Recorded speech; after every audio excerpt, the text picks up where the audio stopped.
this is not about left or right.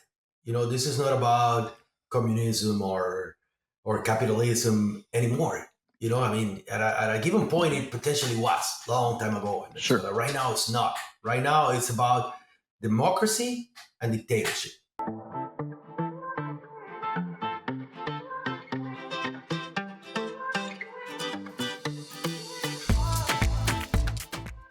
Hello, everyone. Thank you for joining me on the Tell Me Mouse podcast. Thank you so much for all of your support and all of your feedback that I've received on our first episode. Today, I'm really excited because we're having a discussion about a topic that is absolutely urgent. Urgent because it's about the stolen election in Venezuela that happened just a few days ago, and things are changing really by the hour at this point. And it's something we all need to know about here in the US because it certainly affects us both economically and from an immigration standpoint. The whole world is on top of this right now. So I have the pleasure of bringing on my friend Rodrigo Vallejo to give us a little more information about that and explanation because I simply needed to learn a whole lot more. I hope you enjoy it. Rodrigo, welcome and thank you. Victor, thank you very much for having me here today, and happy to talk to you about the situation that we're living in Venezuela. Um, and hopefully, I can give you a good perspective of what's going on there. Yeah, absolutely, man. Thank you so much. And we were actually supposed to have another guest, a friend of ours, Carlos, and I won't even give his last name. He actually lives in Caracas right now. And a few days ago, we'd agreed that he would come on and tell us about what he's living right there on the street. We worked with him, Rodrigo and I worked with him many, many years ago. But he's been living in Caracas for a number of years now. And he actually asked and apologized for not being able to join us just because of the current security situation over there. The government is cracking down on people's social media posts from Venezuela. So if you have Venezuelan friends, you may start noticing a reduction in sort of their posts, in favor of sort of overturning the current election. So that's the reason for that. And I couldn't blame him, obviously, for his safety and for his family safety. So, Rodrigo, like Yeah. one of the things that I've always loved to talk to you about is, I don't have a lot of context of what Venezuela was like, when you grew up there, when you were a kid. But I do know that for so long, Venezuela was, if I'm not incorrect, the third largest economy in the entire Western Hemisphere. It was one of the safest countries in Latin America. Oh, when you were growing up there, tell me sort of like what that was. Uh, I think it was a closer thing to a paradise. It was an amazing place. And I'm still think it's an amazing place. Obviously we're passing through tough times, tough situations right now. But Venezuela, first of all, if we go back to the 70s or 80s or 90s, when I grew up there, it was a country that gave you everything. It has everything. There was the economy was a strong economy. It was mainly based on the oil industry, and that was one of the things that probably we could have done better. Develop more other industries because we depend too much on the oil and the fluctuation of the price of the oil. That kind of dictates how the economy was in Venezuela. But give or take, we had an amazing country. And we still have it. We just gotta recover it. But back then, I want to say it was a very safe country. Economy was good. And on top of that, Venezuela, geographically speaking, has so many places and so many beautiful places with different type of geography, if you will. Beach, jungle, desert, mountains. It's beautiful. So actually, I remember growing up there. In my college days and every time. Traveling inside Venezuela more than going anywhere else. Not going abroad, but staying in Venezuela and spending the Holy Week that will be like comparable to spring break here or whatever, to going to internally in Venezuela, travel inside Venezuela, driving 10 hours, driving 12 hours to go to different places there because it was so beautiful and so safe to go anywhere that it was, we really enjoy. we really enjoy growing up there, and you don't realize everything you had there until you leave, Right. you know, and once you're in a different place that I mean, thanks God I landed here in Dallas, in Texas. That is an amazing place, and this is a great country to live. But you start realizing everything that you had there, that was amazing, and that you don't have it anymore. Exactly. What year did you come to the United States? 2021. 2021, and that was, I Yeah. believe, you came to study to get your MBA. Is that correct? Yes. I came. I mean, Chavez won, I believe, in 2020. I mean, and Yep. and uh, he really didn't have a chance to ruin the country that quick. So Hmm. when I came in 2021, was the country still still kind of in a situation that was Hmm. left by the previous government. Um, and I came to take an MBA, yes. And my whole plan was to go back to Venezuela once I finished my MBA. I had my own business down there that was a really good business. But once I finished, my MBA here, it was when the oil strike was happening in Venezuela. The economy was stopped. And There was a the oil strike that was caused because Chavez wanted to nationalize the oil industry, correct? well, not so much nationalized. I mean, one of the good things of the oil industry in Venezuela is that people that ran the oil company, the main oil company PDVSA, that was really prepared people. That was really people that was capable to do it. Hmm. And knowing that Venezuela depended on the oil, the industry was really managed by people that deserved it.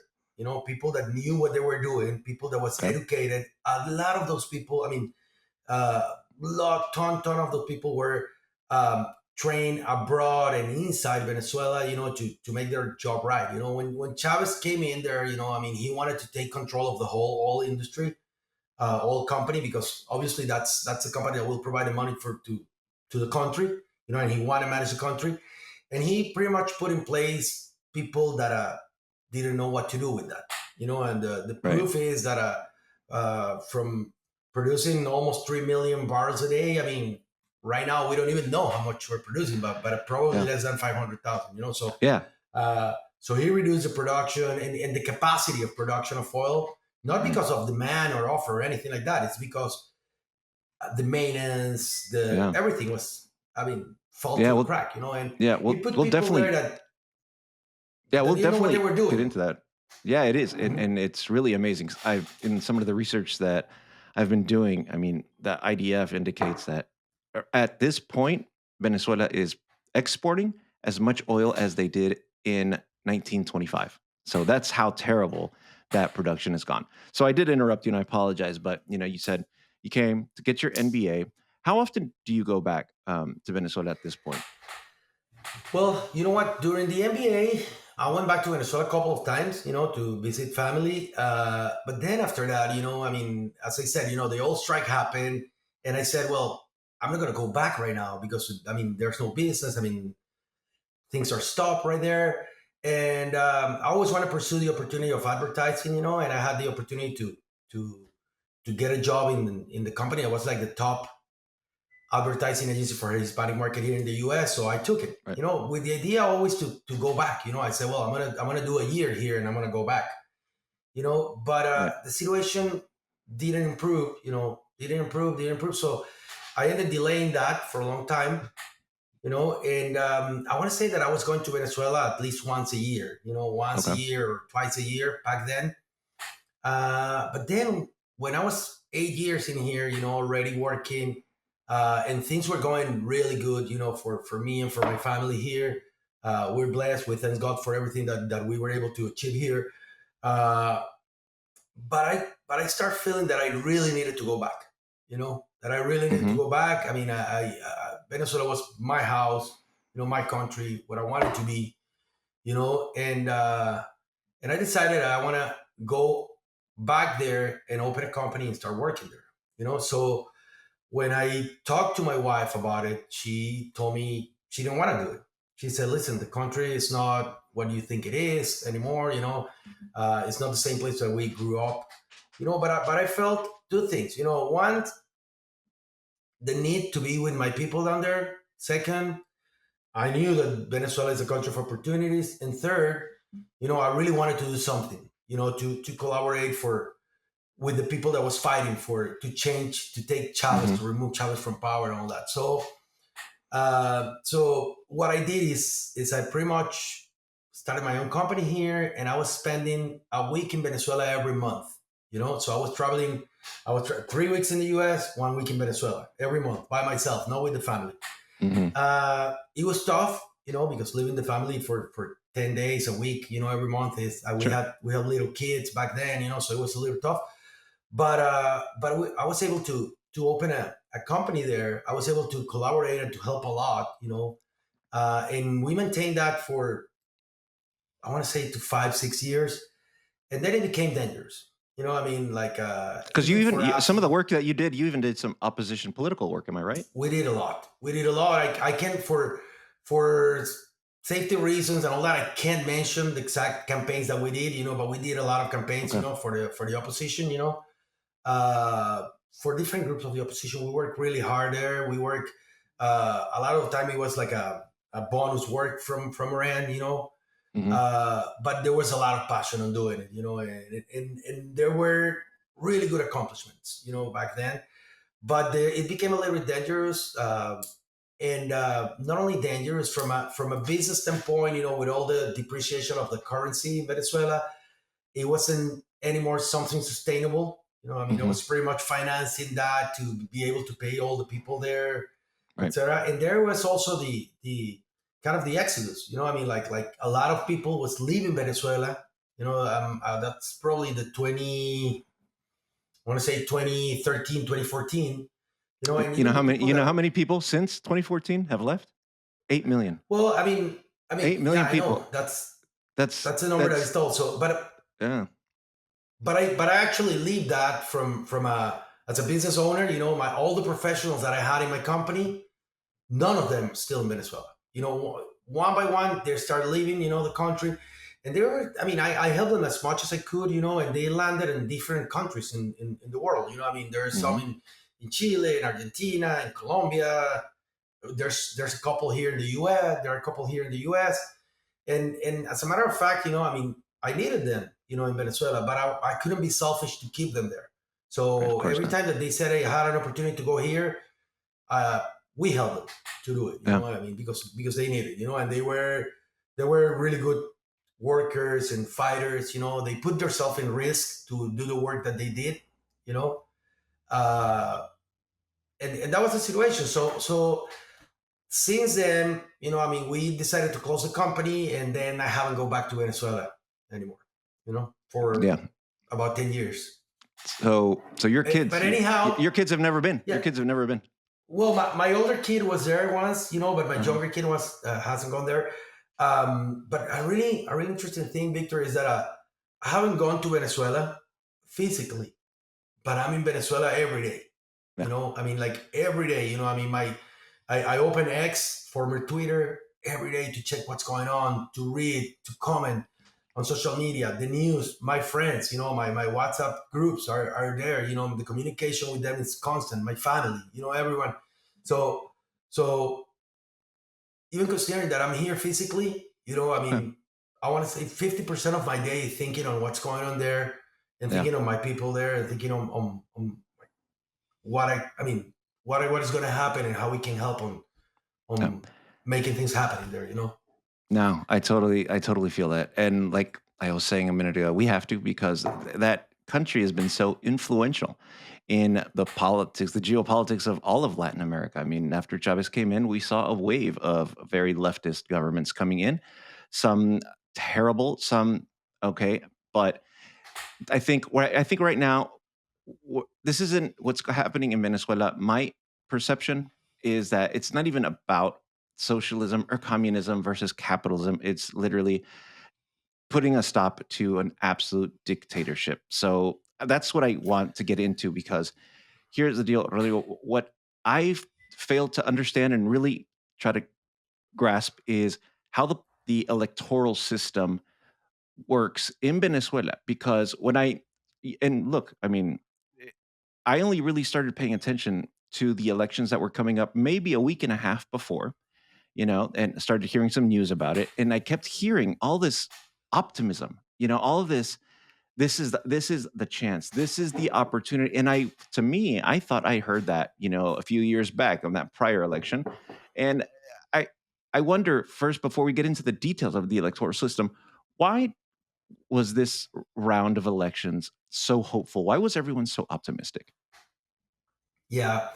Well, before answering that, I mean, you mentioned something really important when you were formulating the question, and it's that this is not about left or right. This is not about communism or capitalism anymore. I mean, at a given point, it potentially was a long time ago in Sure. Venezuela. Right now, it's not. Right now, it's about democracy and dictatorship. That's the thing. And um, then jumping into a point on the detail of how the electoral system works. I mean, I'm not a super expert, to be quite honest with you, on the system itself, but I'm going to tell you what I know. And the way it works. It is people go and vote, and there's a supposedly a digital vote or an electronic machine. Where you go It, it, there it- and you okay. And these are and paper. when you It's go. paper ballot. Is it a paper ballot? Well, it's a second step. The first thing Oh, is okay. you go to a machine there, Hmm. and with a bottom you click on the candidate that you want to vote to. So once you Okay. select the candidate that you're going to vote for electronically, the machine does print a paper that Hmm. says who you vote for. And Okay. that paper later is you put it in a ballot. Once you put it in the ballot, those papers are counted Later, and, that and that paper is printed, and I, the voter, see my printed vote. Okay. Yes, yes, yes. You see your vote to make sure that that is correct. Okay. Got it. That is printing the candidate that you vote for. Then you put it in the ballot. You know, and then at the end of the day, I mean, there's an act, or a minute or something like that, but an official minute, like an official act, document that all the witness of the electoral, we call electoral desk or electoral tables, got to sign. You're supposed to have a witness by every party or the top three parties, right there, that is what Hmm. happening pretty much, and they have to sign it, and once they sign it, that becomes like the official act that says on this desk, on this table, Got it. Maduro got 100 votes and Edmundo got 400, Okay. or whatever it is, and all the witness from Maduro, the witness from Edmundo, the witness from other candidates sign it, and that's the official document. And those Got what it. it's called in Spanish, the acts, and that's what the Ah. Okay. Okay. Okay. Yeah, because I kept that hearing about the actas, and I wasn't really sure what an acta was, but it was described somewhere. Something. It almost looks like a supermarket receipt, apparently, that shows all of the data, all of the votes. That it's incontrovertible. And like you said, I mean, there's exactly, everyone signs it that is observing. All the election observers from both parties sign that. That's interesting. exactly. So that's supposed to be um, if you will, a secure voting process, right? Because you have the electronic part, you have the digital part, then you have Sure. the actual physical paper, and then you have Hmm. the witness that signed for that. So in theory, making a fraud there will be hard, because of the CNE, it's the electoral entity from Venezuela that is called the CNE, the Consejo Nacional Electoral. Uh-huh. You know, they're supposed to give the results and they're supposed to show the acts. And that's what happened so far, that they don't have the acts. They gave numbers, they gave Uh-huh. numbers, and you just got to trust on the numbers that they're giving without any act. They haven't been able to show the acts.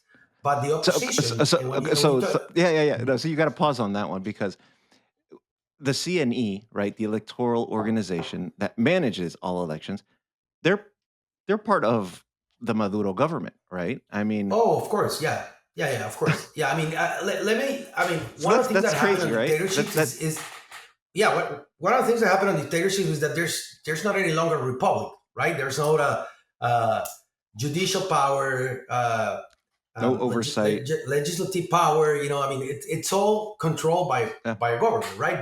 And right, in theory, Maduro wants to show the world that it's a republic, but it's not. He controls the electoral system, he controls the justice system, he controls the legislature system, everything, right? So So one of the question is, why are you going to vote, or why are you going to an election if the system is broken, Yeah, if they yeah, control the system? But the thing is that the system itself, the process as I described it to you, is not broken. The process is there, it's in place, yeah. And uh, I've heard people say oh, that Venezuela's is really looked upon their actual system, like you're describing. It's pretty advanced, and some countries actually say well, there's things that's that are done right there. Yeah, yeah. I mean, it in theory it should work right. fine, but obviously Yeah. it's controlled by a referee that is impartial, Yeah, so no, you but got to fight with that I was talking about the actual voting the system. actual process. There's Yeah, the actual the actual process should process. be Yeah, should be right, but the referee, obviously, it's leaning to right. one side, because actually the president of the CNE, it's a former senator or something, that was a Chavista, a Maduro senator, I mean, and he Hmm. defend Maduro all the time, and now he's the president of CNE, that should be an impartial entity, Right, and it's right. not. Now, the question is, well, why inviting people to vote? If you know that the referee, it's gonna, I mean, it's on the favor of the Maduro party. Well, the reason is because the opposition, that honestly, Victor, I mean, we have to congratulate them, on the sacrifice, on the intelligence, on the details, on the fight that they have put over there, because what they did is they secured the witness of every single place. There are more than 30,000 centers to vote. Hmm. They have witnessed almost in all of them. And they were able to collect more than 80% of the acts. So So, from the so witness, the opposition was able to collect the acts that the government was saying they didn't have or yeah, didn't want to show. e- exactly. So what the Wow. opposition did is the acts are in a safe place, but on top of that, they put it on a website, on a public website, where you can go, you can check exactly each vote, and check where were the results, and see the signatures of every single witness. You know, so I'm not an expert in this, but apparently there's some encryption or some things that make this act really hard to replicate, or to you know or to make a new Falsified. act or something like that. You Right. falsify, exactly. It makes it hard to do it. However, honestly, the fact that the CNE hasn't shown it yet, it's very suspicious.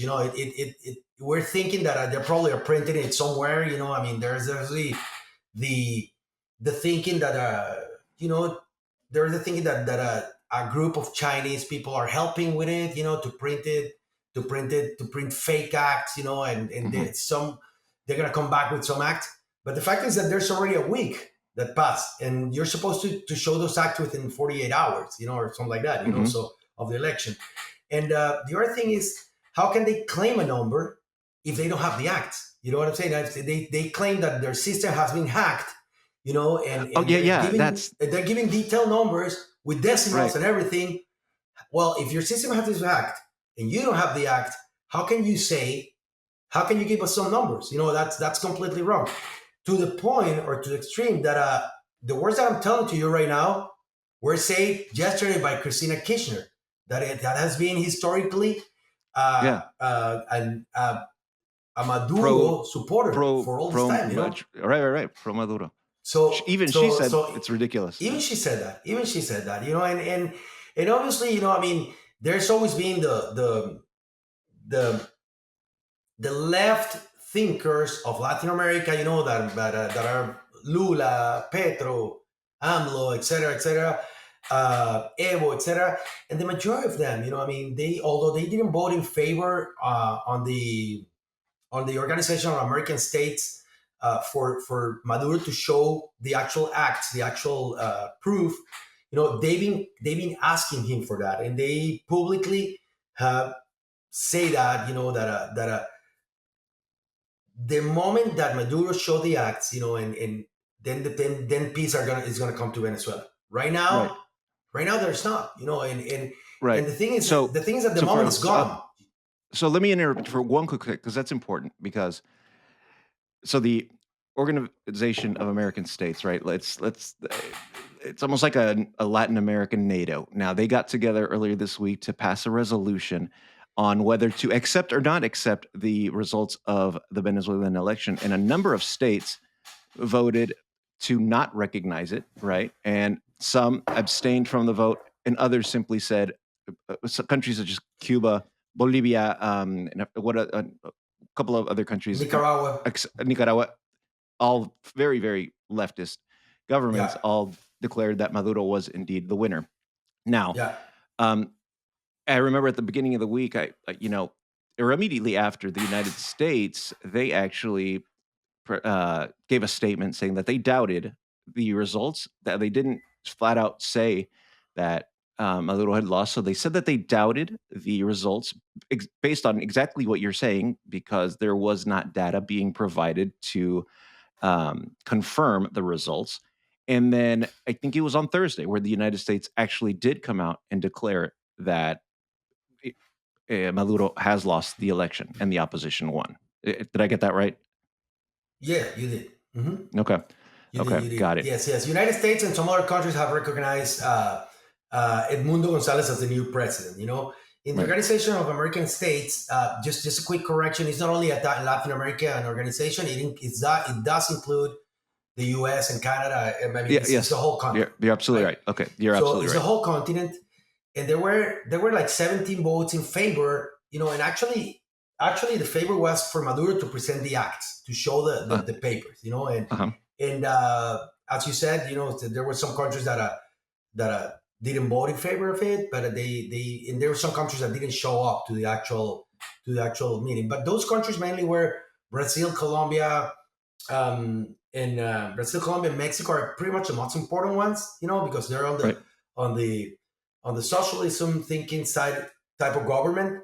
But those three presidents have been together, and are putting some pressure on Maduro as well. And at least that's what we thought at this point, that Yeah. we're not sure. I mean, we don't know what's happening behind the scenes, but that's what they have shown so far on their communications. Right. Okay. So, Rod, yeah, I do want to talk in just a few moments about the consequences of international pressure and what other countries can do. But before we get to that, I do want to understand a little bit about this opposition candidate, because that's honestly, it caused me a lot of confusion that it was this gentleman who was running for president, but there's a number two, Maria Corina Machado. What exactly is her role in all of this? Well, Maria Corina Machado, it's an incredible leader, that has been fighting for this since the very beginning. She when she was younger, she was brave enough to confront Chavez, several times, and through these years, she has always been consistent on her thinking. The opposition has been fluctuating a lot, on their position. But Maria Corina has been always firm on what she thinks and where she want to go, and Okay. has been um, an amazing leader. However, like 7 months ago or something like that, there was a primary election, round of elections for the opposition, okay, to see who was going to be the candidate. Because the idea is to have unity. If we go with 10 different candidates, we're gonna pretty much uh, disperse, all the votes, and we wouldn't have a chance to win. So we wanted to Hmm. go with one candidate. So that's why the unity was created, and Maria Corina, I mean, won the opposition by far. If I remember correctly, and maybe don't quote me on this percentage, but I think it was 90% or close to that. Okay. As elected as a candidate that should go against Maduro. Obviously, the Maduro crew and El Chavismo that we call it El Chavismo is called like their party, the way of thinking. El PSUV is called their The actually ideology. Yeah. the ideology, exactly, or the group or that group. They got like really scary, because of the support that Maria Corina had.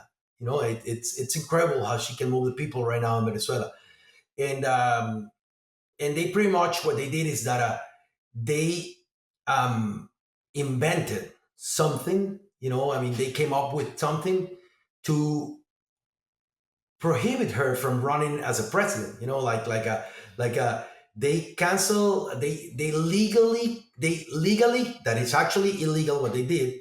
You know, they pretty much prevent her from running. You know, I mean, Okay. and the Right. exact word I even forgot the word in Spanish right now, but it's like they. Si quieres hacemos una pausa, Vic, un segundo, para acordarme, la inhabilitaron, la inhabilitaron. ¿Cómo sería eso en inglés? No sé. No, no importa. O Sí, sea, okay. Okay, well, yeah. so, bueno, continúo, continúo. So the word in Spanish is inhabilitarla. I mean, pretty much they didn't let her run any public, any run for any public position, including the presidency, right? Obviously, that was a tough thing for the opposition, you know, because we really wanted Maria Corina to be the person that ran against Maduro because we Yeah. knew that she was going to win, you know. So she wins the So primary. She wins the primary. The government takes her off of the ballot, based on some accusation. And then it's like, well, you can't do anything, right? Because who are you you going can do to, anything, what but authority? what she Yeah. said, what she maintained all the time that she was going to run, she was going to run, she was going to run, and obviously the government didn't know what was going to happen, and that was a smart strategy that I think she had. You know, I mean, because it came up kind of a last time, a very last minute. You know, she said, "Okay, you know what? You're not going to let me run," because she was all the time insisting that she was going to be the one to run. You know, that the government will Hmm. have to give her the permission to run. But right before the elections, she came and said, "Okay, you know what?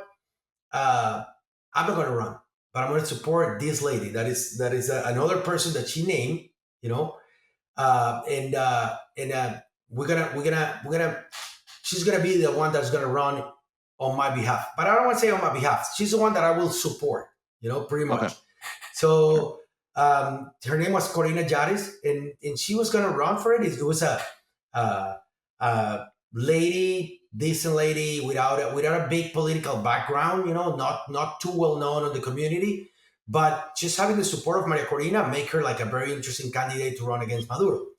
So when they were gonna enroll her, you know, on the political run, the electoral the electoral center didn't let her, Hmm. you know, register or enroll to run as a president without any excuse. You know, I mean, they just Her, blocked her. The they just system said didn't no. work. They didn't receive it at the office. I mean, they put all the different obstacles for her to run, and they didn't Yeah. let her enroll. You know, I mean, without any Wow. explanation. You know, and then Yeah. the crazy thing about it is that they came out the government came out with a bunch of lies. No, she didn't enroll because she didn't want to or whatever, you know, things like that. The system was working, she didn't do it. I mean, and it was all lies. You know, it was blocked from her to run because it was the one that Maria Corina was supporting. While all that was happening, you know, the opposition had the chance to enroll Edmundo. You know, and Edmundo, that is the current candidate, the current elected president, actually. You know, he was a low profile person too. You know, I mean, he was a Hmm. person that has been more a diplomatic role in Venezuela, but not a political known Okay. person. You know, in the country. So what I do believe is that there was a lot of pressure. You know, from all the different entities, Maduro, to Maduro, from foreign countries, from the Venezuelan society. And I think my personal opinion is that probably they didn't see Edmundo to being a big threat. Nobody knows him. It's a person with a different type of energy. You know, it's more conciliator. It's more. So they thought, in my opinion, somehow the pressure and everything allow us to put Edmundo to run, you know, and Edmundo got all the support from Maria Corina, you know.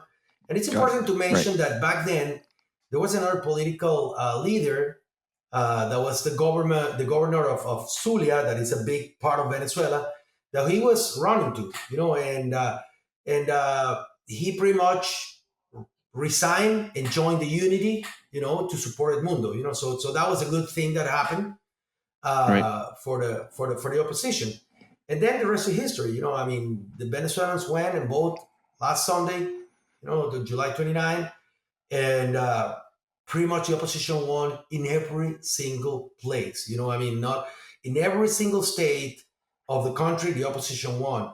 I mean, there are some details, Victor, like in areas where historically Maduro and El Chavismo won, Hmm. historically every time they lost there. I mean, so it means they don't even have the base, of the social of the social support that they used to have in the past. They don't have it. And one of the things that I was listening the other day is that even in electoral centers where the majority of the voters are militaries, Edmundo won. Hmm. So the militaries, Oh wow, really? yeah, I mean that's what I heard the other day in a podcast. I don't have the exact numbers or the exact source or Yeah. everything, but it's a but we know right now that what is maintaining Maduro in the power is still the militaries. Still the force. But we know that internally militaries are not happy with it, or a lot of them are not. We know there's a lot of corruption. There's a lot of groups of militaries that are supporting this regime. But internally, there got to be a lot of them that are not happy with what's going on, based on the fact that even on electoral centers that are heavy on military votes, we saw Edmundo winning over Maduro. Right, right. No, So that's amazing that, these candidates can just simply be taken off the ballot for really for any reason based on whatever whim. And eh, and I think, a lot of when I did ask around, about the optimism, why everyone was so interested in this, I think I read that the polls in the country indicated 70% versus 30% in favor of overturning the Maduro government. And so it's really interesting that come election night, I guess it was what, like 1 in the morning, I stayed up and the government came out and said that Maduro had actually won 51 to 49%. That automatically obviously raises some suspicion. not only that, the numbers that they provided were really odd. Statistically speaking, it's like a 1 in 7 million. The chance for those numbers to be real on an election, right? Uh-huh. And the day that they gave the results, they claimed that they were hacked. You know, Yeah. that they were hacked by some hackers organized by the Yeah. opposition coming from North Macedonia. I don't know how to say Macedonia in English, Oh, but yeah, yeah, yeah. That's right. coming from a I mean, the most remote place they could find. I mean, it Yeah. looks like written by a sci-fi author or something like that. Yeah, I don't But know the what North numbers, Macedonians would want to do that for. I don't know why they would exactly. care. Exactly. So the thing is, they claim that, but even though that they claim that, they have the results and odd results. And if you think about it, Victor, we started this fight, this election, with a lot of disadvantage. I mean, not only they control completely the media in the country. I mean, the we couldn't the opposition couldn't do a campaign itself. The campaign was actually them on the streets, going, walking, organizing small groups that take the word out, and Maria Corina and Edmundo going to different places, with all kind of obstacles. I mean, like she couldn't fly. They didn't let her get in any plane in the country, so she got to go You're kidding. by cars, driving, and they block the highways, they block the things, so she need to find ways to You're go kidding. around. No, it was that was, and she made it. And the things that she Wow. was there. So it's really admirable what they have done. That was one of the things. The other thing is, you have already not let the first two candidates run. So we're going with the third candidate. And on top of that, as you mentioned before, there are 7 to 8 million Venezuelans that were out of the country. We weren't able to vote. So we were not able to What? vote.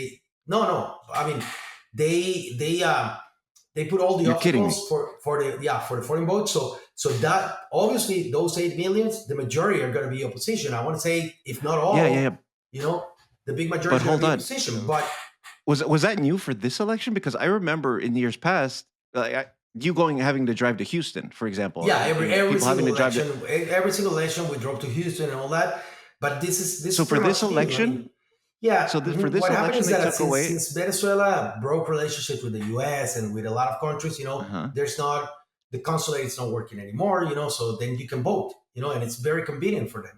So Ah, On top of we don't have the candidate that we wanted, the original candidate. We have to go with different candidates until we found the one that we can support. They don't let foreign or not vote from abroad Venezuela. From the 8 million Venezuelans that are out to vote, with a few exceptions. With a few exceptions, countries like Australia or I think in Argentina, but very limited. I mean, it was from that sure. 8 million votes. I know that the quantity was super small abroad, and on top of that, they did everything to avoid people from going to vote. They generate fear in the population. There are the what they call the colectivos that are civils that are armed. They have the weapons provided by Maduro. That go that threat the people when they were voting. In different places. Some of these places that didn't even open because the people from Maduro didn't open the places, and Wow. the people wanted to vote until they kind of made and opened the centers. But They it was supposed to, forced them to open it. Yeah. yeah, force them. They were supposed to open, if I remember correctly, very early in the morning, 6 or 7 a.m. or something like that. There were centers that was 1 p.m. and they didn't open. They were closed, because just the people from Maduro didn't want to open it because they knew that all the votes were going to be for Edmundo in that area. So I mean, there were 1,000 obstacles, and even with that, the official act said that El Mundo got 70%, of the votes. So Right. so the reality, if I'm thinking that if we would allow the 8 million voters from here, if they would allow Maria Corina to run, it wouldn't be 80, it would be like 90%. I mean, Right. so Right. Right. so that's a situation. Venezuelans want to change. Venezuelans don't want Maduro and his Right. regime anymore. You know, Obviously there's a small portion of people that want them. My theory is there's a lot of people that lives of the government, that somehow is benefited by a position where they are, and still supporting them because of that. There are a lot of people that got to go to their concentrations because they work in government entities. That if they don't go to concentrations, they will get fired. Some of them get paid to go there, and that's the people that you see supporting Maduro. There's some that are ideologically still supporting him, but I'm assuming that's a really really small part of the population of the people that you see supporting him. Yeah, and The you could just look at, I mean, all the protests that we've seen out on the street this week, and the numbers are just enormous. The pictures, the videos are shocking as to how many people are out on the street, paralyzing the country. Eh, wanting this change, and all very peaceful protests. But I heard obviously that the government is already trying to arrest her for inciting violence, the and government the is other generating candidate. fear. Yeah, The yeah, government is generating fear among the population. The opposition, Maria Corina and Edmundo, have invited to protest peacefully. I mean, they have insisted several times that violence is not the way. Violence and force is what Maduro has. With the colectivos, with the civils that are armed, that are threatening the rest of the people. But the people that are going to process, they're going with the kids, with their grandpas, etc. And they're walking there in a peaceful way. And the impressive thing, Victor, is the amount of lies that come from Maduro's mouth and from his team. I mean, it's incredible. I mean, like Maduro said that these people are burning hospitals and burning uh, police stations and attacking police officers, and that's nothing uh, far from the truth. I mean, it's so far from the truth what he's saying. And not only him. I mean, he has a guy in the government that is like number two or number three.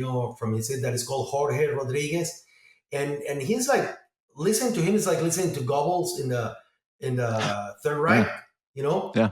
all the lies that you can imagine. That are, I mean, saying things that are completely unbelievable, but he's still making those lies, and they have the power to use the media to take those lies out.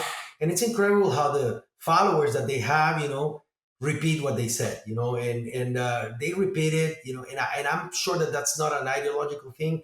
I know that they lost. I know that they know that they lost, but they will lose their benefits or their position where they are, so they keep supporting it.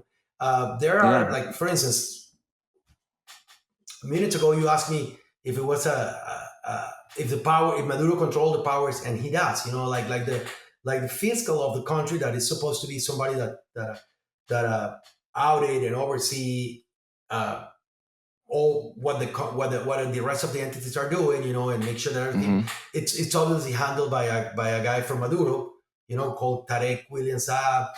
And that guy even said, that the people that is hurt on the streets because of the colectivo shooting and the colectivo threatening them and attacking them, that is fake, that they're using ketchup, to take photos or things like that, like blood.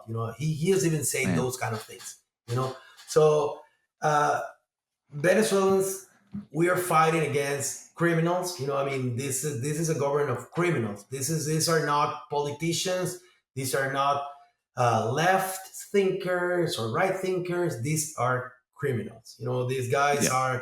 are wanted, by the U.S. and by the DEA and by several international organisms for crimes to the humanity, and uh, for drug dealers. Yeah. There's how, I mean, there's rewards, for those guys to Maduro. I think Maduro's head is now like ten million Like, dollars. yeah, I They're thought going to it, increase. They said they're increased going to to increase 15 it, or or something. Yeah. 15. Yeah, exactly. There's Diosdado Cabello, that is also a nefast. I mean, a terrible guy. On Man. that is part of the government, that is continually threatening the population on a TV show that he has. Continually threatening everyone that doesn't think like them, calling them terrorists. Attacking them with different type of adjectives that are not good, just because they think differently. And but the worst of all is making up old stories, that are not real, against the people that just want to change, just want to change Yeah. in the country. And yeah, and it's a population that can't defend itself other than going out into the street and marching peacefully, because if they don't, it's not like they have arms. It's not like they have guns to try to fight or to, you know, take Absolutely. over certain institutions. I mean, it's absolutely ridiculous. So and we should absolutely mention that as of today, Sunday, August 4th, I believe the latest report is that there's 20 people that have died as a result of these protests, violence that the government has imposed, upon these crowds. So that's likely to increase, sadly. So we definitely need to keep track of that. But let's get back to okay, we are in a situation where Maduro has not provided the proof to the international community, to Venezuela, that he actually won that election the way that he did. There are a number of countries that have now said that clearly you have lost and you need to step down. But Venezuela is an absolutely sovereign country. And right now, it would be hard to imagine any country getting involved in any way other than imposing additional economic sanctions on Venezuela. And the United States did that. They recently increased that. And the biggest one being in, I believe, 2014. But there is certain U.S. economic sanctions placed on Venezuela. Apart from that, because yeah, unfortunately, economic sanctions also affect the everyday people, right? It's Actually, the everyday they're the ones that citizen hurt that the most. suffers. Mhm. Yeah, and so yeah, you do that hoping that you pressure the government, but Venezuela is already a country where it's like I I think 75% of the population earns $100 a month at most. I mean, they're from being the richest country in Latin America a few decades ago, they are now the poorest. 98% living at the poverty line. And so, what is it that you as a Venezuelan or the people in Venezuela, what would they have other countries do? What would they like to see from the United States or from the other Latin American countries? What is it you wish that they would do? Yeah, Victor, that's a tough question, right? Because um, because we gotta solve our own problems. We know that. I mean, Venezuelans, we gotta take them out. But definitely the international support is needed. We need international support. We need for the whole world to acknowledge that Maduro is a dictator. That he is not respecting the constitution at all. That he's out of the law. He's not he's not a legal president there. We need that. We need that not only from the not only from usual countries that said that, like the U.S. or Canada or the European Union. I mean, of course, we need it from all these countries because they're the powerful countries in the world, and we need them. But we need it from our neighbors. We need it from Brazil, from Colombia, from Argentina, from everyone. And the fact that people like Petro or AMLO or those guys that are always in favor of the left side governments, if they don't recognize Maduro, I mean, if they ended, saying that they won't recognize Maduro, that will hurt him, even more, and the fact that everyone knows that he's not a legal president, it's gonna, in our opinion, is gonna break his internal structure, you know. Uh, they might be now together, and they may be now alienated because they need to be like that, to survive this crisis that is happening right now, where there's a lot of pressure. But that's not going to last because there's so many interests internally there. There's so many business that internally they're doing, corruption and everything, that at a given point, the acknowledgement that he's not a legit president, is going to break his structure, and at a given point, uh, it might fire back to him really bad, and even inside Right. the military, we have the hope, that the military, knowing and understanding that the international community doesn't support Maduro, doesn't recognize Maduro, that no one does it, then it will definitely, create some weaknesses on Maduro's structure. That is going to happen. So that's the first Yeah. step. The second thing about the sanctions, uh, I'm not an expert on that, and I don't live in Venezuela, so it will be really unfair for me to call for sanctions because it does affect the people that live there. It does Yeah. affect the everyday person that go there to work. It will affect on the economy, will affect on their work, on the opportunity to sell their products, because obviously it will affect the economy and all that. So I'm not 100% supporting the sanctions to the country, but I do support the sanctions against the people that are part of the government and all the people that has extensions with it. I mean, uh, it's well known, that Diosdado Cabello, Maduro, all those guys have a ton of money outside the country, but are not under their names. They have people that has their accounts, and manage their money, and that's easy to identify. I mean, pretty much Hmm. we know it's uh, public knowledge, who they are, and not all of them, but with a big investigation and following the thread, following the money, we can check who they are, and sanctions to them, limiting their financial ability to move their money around, and sanctions to the people that are working in the government and with the government, and in key places and all that. I mean, I'm 100% supporting, and I We've think I that know that the will United States. hurt him. I know the United States have frozen the accounts of many people, but in different Venezuelans in different countries, but um, some that live here as well. They're definitely going after those people that are making money illicitly through the Maduro government that live here in the United States. One of the things that I did read about is, to your point of having everyone gather and agree on the fact that this guy's an illegitimate leader and president of this country. And one of the things that I was reading about is the fact that right now, um, uh, inflation is so ridiculous. There, I believe in a couple of years ago, it actually was 9,000% inflation year over year. And currently, according to the IDF, They are $150 billion of foreign debt, and they have been in default since 2017 on that debt, which is just continuing to increase. So that delegitimization of the Maduro government won't allow them to actually restructure that debt, which was something that that some of their creditors were looking to do as early as April of this year. But who is going to lend, this government money when they're a completely illegitimate government? And Yes, so yes. No, that you have a great point. Now, obviously, I mean, there Maduro has been always had the support, at least to the public knowledge of from Russia, from China, from Iran, those countries, right?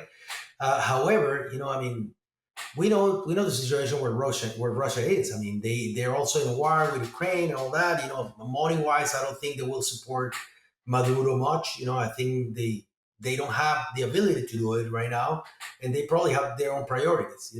Ideologically, they might support him because we know Putin is the same thing that Maduro. He's not legit. He's been manipulating the elections all this time, or killing the competitors, and et cetera, et cetera. And he obviously support Maduro. It's kind of the way of thinking, but right. same way of thinking. But at the end of the day, I don't think that Russia has the resources, to support Maduro financially.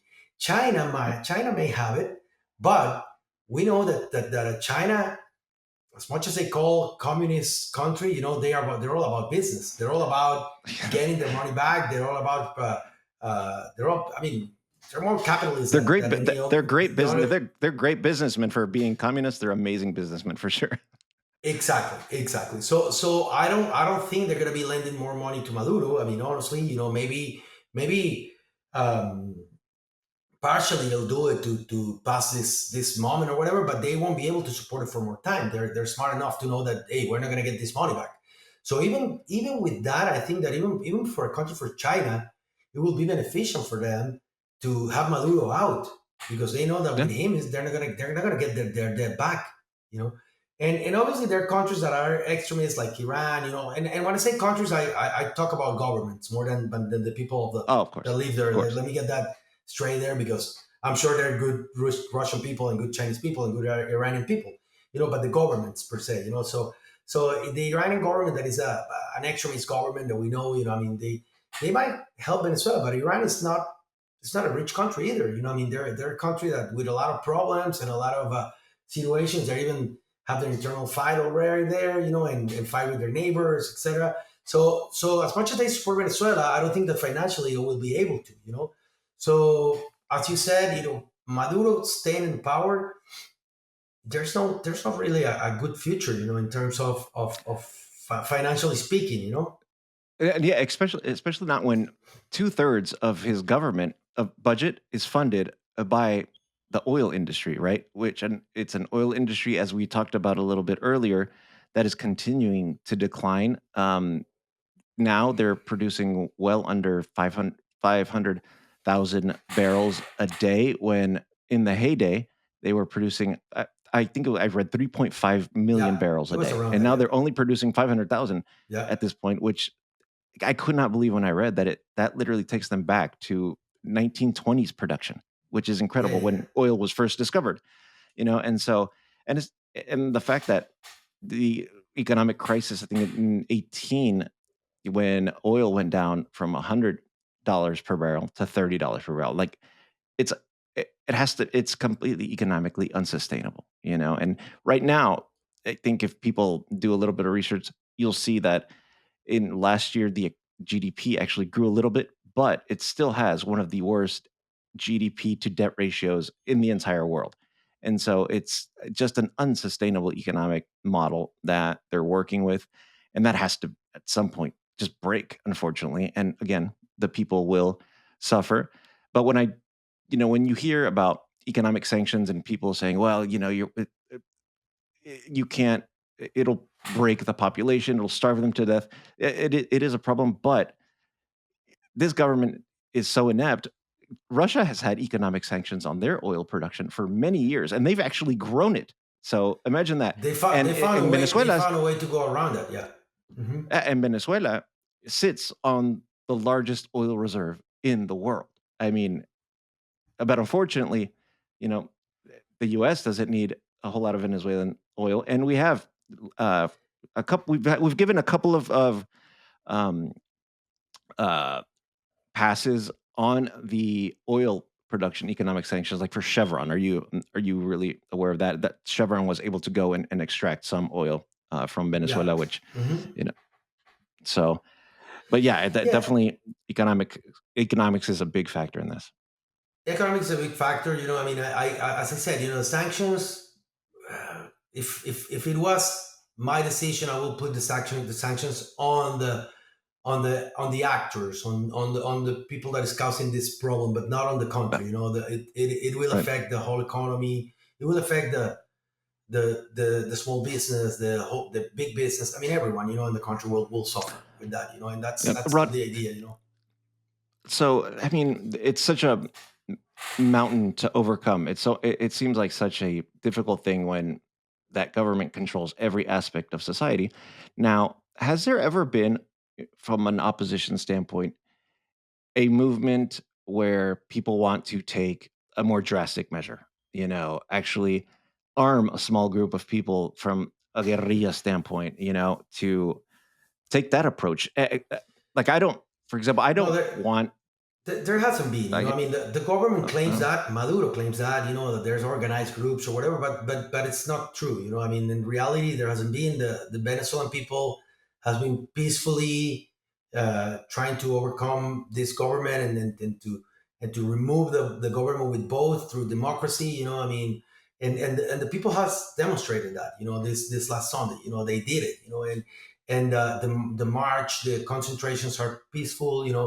And that's how it has been historically. There was, um, I don't remember how long ago, but maybe 7 8 years ago, there was a guy, a person called Oscar Perez, that he actually tried to start a movement, where he mhm. where he controlled one of the military bases, or something like that. But he never attacked anyone. He never killed anyone. He was kind of organizing, uh, if you will, uh, an armed movement, and he was organizing that thinking. He was separated from the opposition that we know that are working in a peaceful way.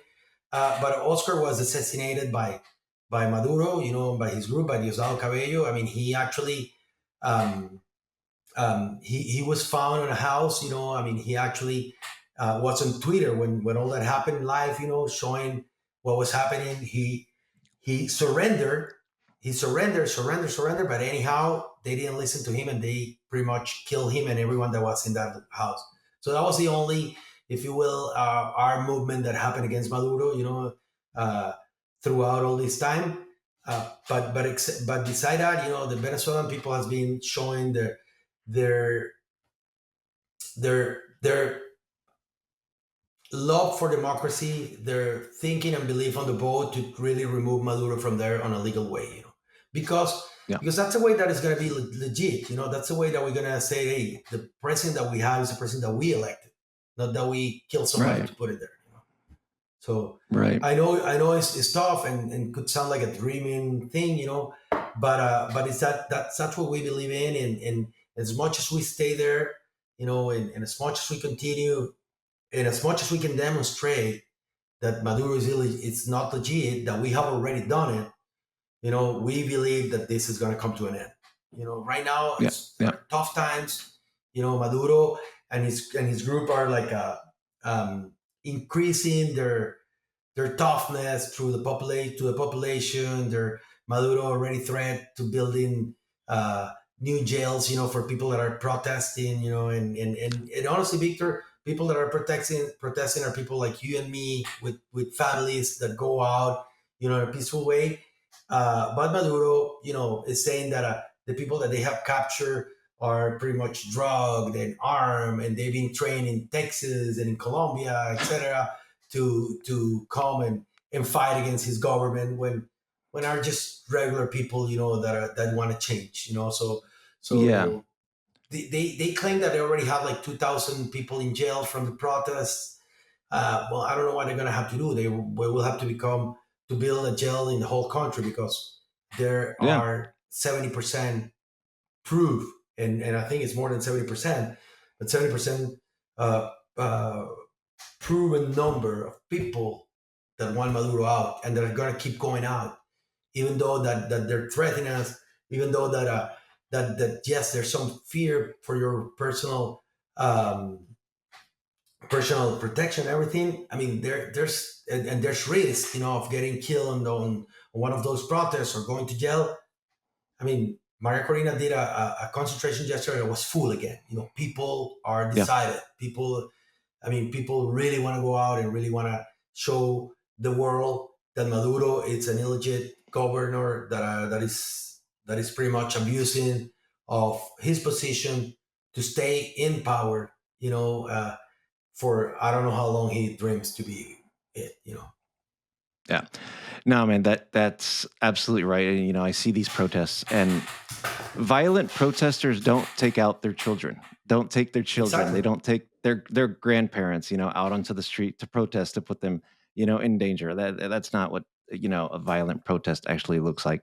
But man, I've learned absolutely so much about this. And one thing that I do want to make clear to you is that I absolutely support all the efforts that you are putting forth to get out the message. So many people that we know in common that you've introduced me to saying the same things. And I just want to make sure that people take the time to really research this and really dig into it because it does affect us here. And our political class here in the United States, as we are in an election year, oftentimes you'll never hear the name Venezuela unless it's candidates trying to use sort of the situation in Venezuela to stoke fear, in the voters.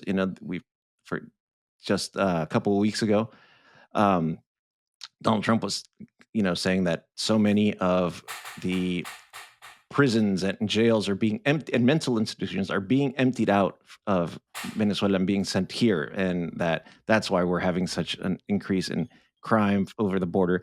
That's that's absolutely a falsehood. It's been proven that there is zero proof to have made that statement. But I'm not just criticizing Donald Trump. I want to also criticize the Biden administration, as well as I'd go back as far as the Obama administration for not being aggressive enough, in really trying to impose stronger sanctions and help the other countries around Venezuela get together and develop an actual strategy, which I don't feel that there is for really bringing stability to this country, and it's necessary because it's affecting everyone for sure. So with Yeah. that, Rod, I'll leave the last word to you. Well, Big, the thing is, thank you very much for having me here today, for letting me talk to the world, talk to the people here, and show them what's going on in Venezuela, what really is happening there, how the people are suffering from what's going on there, and showing that the fact that the people is a brave people, it's a brave group of people that we have there. Venezuelans are fighting for it on a peaceful way. We have an amazing leadership right now, with Maria Corina Machado and Edmundo leading this.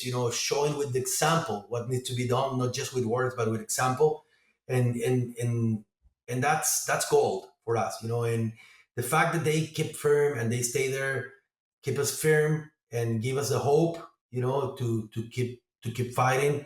Unfortunately, from where I am, there's a few things that we can do, from abroad.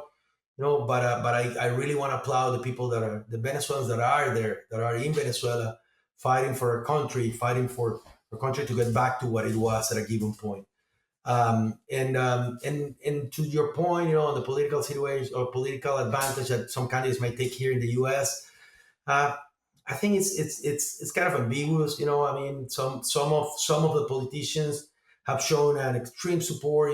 Regardless if they Democrats or Republicans. Yeah. I mean, independently from what they believe here in the U.S., what politics is. I mean, there are people like Marco Rubio that identifies a lot with the Venezuelan cause. That has been trying to show to Americans what the situation is on a very um, truthful way. He's not making up things. He's not.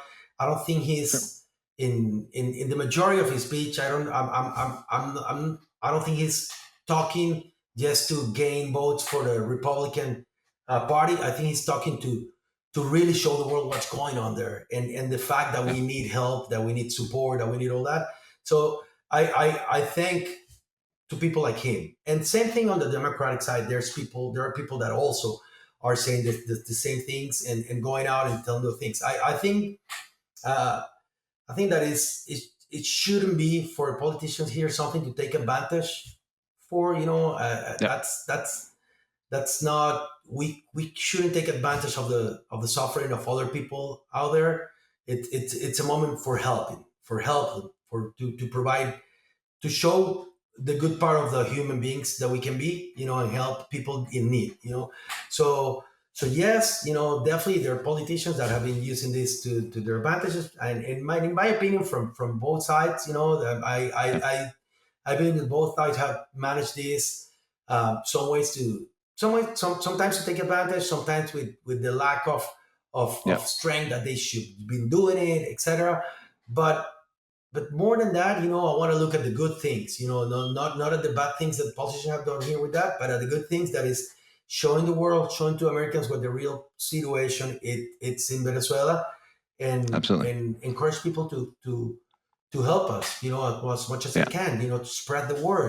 All that international pressure um, might help. I don't know. I can't tell you exactly how it's going to help, but it will help. It will. Yeah. The I more agree. we are Bringing against this Maduro, the more chances we have to get him out of the power. Agreed. Yeah, I definitely agree. Bringing more awareness to the situation is important. It adds pressure. But whoever is the president, I don't care who either one gets elected. I would like to see a little more action. Because No, definitely declarations yes. and words are straight. But I definitely will be disappointed if I don't see more action. But with that, Rod, dude, thank you always for always being so honest and educational. I feel a ton smarter about this. Well, So thank you, thanks again, Victor. man. And if I can just give a message to the American people is believe in Venezuelans, because we're gonna overcome this dictator shorter than what we think. A los oídos de Dios, como se dice. All right. Yeah, primero Dios. Así es. Thanks, man. Thank you, Thanks, man. Victor. Appreciate it. Bye bye. Bye bye. Bye bye.